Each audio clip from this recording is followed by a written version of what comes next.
আসসালামু আলাইকুম প্রিয় প্রবাসী ভাই ও বোনেরা, সবাই কেমন আছেন? আশা করি সবাই ভালো আছেন।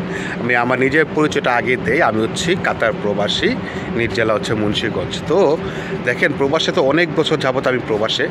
তো সরকার কিন্তু ভালো একটা উদ্যোগ নিছে, ঠিক আছে। এটা উদ্যোগটা হচ্ছে যে ই পাসপোর্ট সংক্রান্ত আপডেট সম্পর্কে আপনাদের সাথে কথা বলবো। তো সেই পাসপোর্টটা হচ্ছে আপনারা যেই দেশে হোক, শুধু কাতার না, সৌদি আরব হোক, দুবাই হোক, বাহরাইন হোক, কুয়েত হোক, সিস্টেমটা কিন্তু এক। সিস্টেমটা এক বলতে মানে সরকার যে সিস্টেমটা করছে, আপনি কাতার হোক আর দুবাই হোক, সব দেশে থেকে বসেই কিন্তু আপনি এই পাসপোর্টটা গ্রহণ করতে পারবেন। কিন্তু এটার ভিতরে বেশ কিছু নীতিমালা আছে, ঠিক আছে। এটা কিন্তু আমরা অনেকেই জানি না। তো প্র্যাকটিক্যালি না গেলে, আপনার অ্যাম্বাসি ফেস না করলে কিন্তু এগুলি বোঝা যায় না, জানা যায় না। তো আমি যখন মনে করেন যে গেছি একবার, যাওয়ার পরে এবং কি আমি বিভিন্ন আমার বন্ধু বান্ধবের মাধ্যমে আমি এটা খবর নিছি, বা আমি নিজে সাক্ষাৎ নিছি, তাদের কাছ থেকে কথাবার্তা বলছি কী করণীয়। তাদের কাছে হচ্ছে একটা জিনিস জানতে পারলাম যে আপনি যদি পাসপোর্ট করতে যান, যেটা ডিজিটাল 10 বছর মেয়াদি যেটা, তো সেটা করতে হলে আপনার কিন্তু এনআইডি, বাংলাদেশের যে এনআইডি আছে, এনআইডি অনুযায়ী আপনার পারফেক্ট থাকতে হবে, ঠিক আছে। এরকম মনে করেন যে আপনার এনআইডির সাথে পাসপোর্টের সাথে মিল নাই, ঠিক আছে, বা এনআইডির নামে ভুল আছে, বয়সে ভুল আছে, পাসপোর্টে কিন্তু আপনার সঠিক আছে, এরকম কিছু এগুলো আপনার সংশোধন করতে হবে আগে। সংশোধন করার পরে তারপর হচ্ছে আপনি পাসপোর্ট করতে পারবেন। এছাড়া কিন্তু আপনি সংশোধন ছাড়া কিন্তু আপনি করতে পারবেন। সেক্ষেত্রে আপনি কিন্তু নর্মাল যে আগের যে পাসপোর্টটা আছে সেটাই আপনি রিনিউ করতে পারবেন, ঠিক আছে।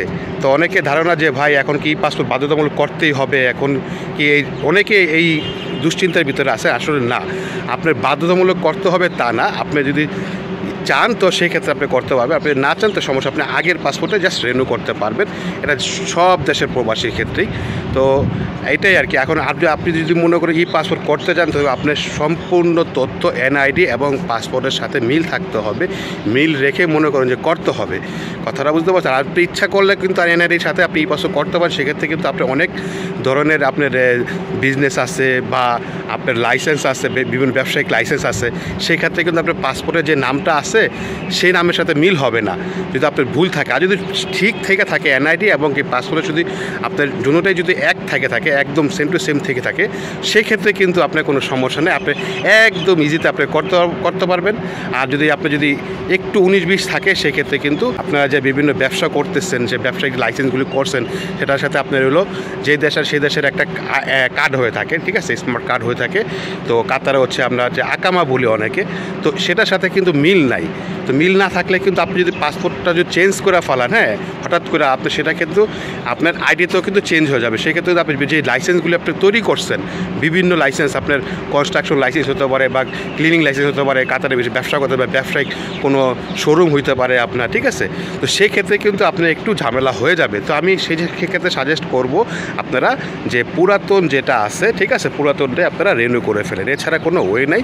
সেক্ষেত্রে কিন্তু আপনার কোনো ঝামেলা হবে না, কিন্তু নতুন করে করতে গেলে ঝামেলা হবে। তো এটা বাংলাদেশে যখন যাবেন আপনি, তখন আপনি এটাকে চেঞ্জ করে আপনি নিয়ে আসতে পারবেন।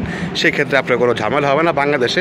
তো একটু ভোগান্তি পড়তে হয়, এটা সবাই জানেন। সরকারি নিয়মকানুন বাংলাদেশের ভিতরে অনেক নিয়মকানুন আছে। তো একটা বিষয় আমি মনে করেন যে সরকারের কাছে আবেদন, যে আপনারা ভিডিওটা শেয়ার করবেন যে তাদের কাছে পৌঁছায়। একটাই আবেদন হচ্ছে যে তার প্রবাস থেকে যদি এনআইডি সংশোধন করা যেত, সেক্ষেত্রে কিন্তু আমাদের জন্য অনেক উপকার হতো এবং আমরা অনেক উপকৃত হতাম। তো আমি জানি না এটা কেন করলো না, ঠিক আছে। যদি জাস্ট একটা সিস্টেম করলো, যে সংশোধন সিস্টেম যদি আমাদের এখান থেকে করতে পারতাম, এটা অনেক জন্য ভালো হইতো, ঠিক আছে। সবার কাছে মনে করেন যে এরকম প্রশ্ন থেকে থাকে যে আমরা কি সংশোধনটা করতে পারবো না তাহলে কাতার থেকে। তো এটাই আর কি, না, কাতার থেকে করতে পারবেন না, এটা এখন আপাতত এই সিস্টেমটা চালু করে নাই। যখন করবে তখন আপনারা করতে পারবেন। আর যারা বাংলাদেশ থেকে যারা আসবেন, নতুন যারা চিন্তা ভাবনা করে বিভিন্ন দেশে যাবেন, শুধু কাতার না, আপনারা বিভিন্ন যেই দেশেই যান, আপনারা আগে এই এনআইডিটা সংশোধন কইরা তারপরে যাবেন, ঠিক আছে। এনআইডি সংশোধন করে যাবেন, এবং কি নেক্সটে যাতে আপনাদের কোনো ঝামেলা না হয়, সেক্ষেত্রে আপনারা ওই এনআইডি অনুযায়ী আপনারা পাসপোর্টটা করবেন। এবং যারা করেন নাই পাসপোর্ট ইতিমধ্যে, তারাও সেম টু সেম এনআইডি অনুযায়ী আপনারা পাসপোর্টটা করবেন। তো সেক্ষেত্রে আপনাদের কোনো ঝামেলা হবে না, কোনো কিছু হবে না। ভিডিওটা শেয়ার করবেন যে তার একজনের কাছে পৌঁছায়, আরেকজন জানতে পারে। ভালো থাকবেন, সুস্থ থাকবেন। আল্লাহ হাফেজ, আসসালামু আলাইকুম।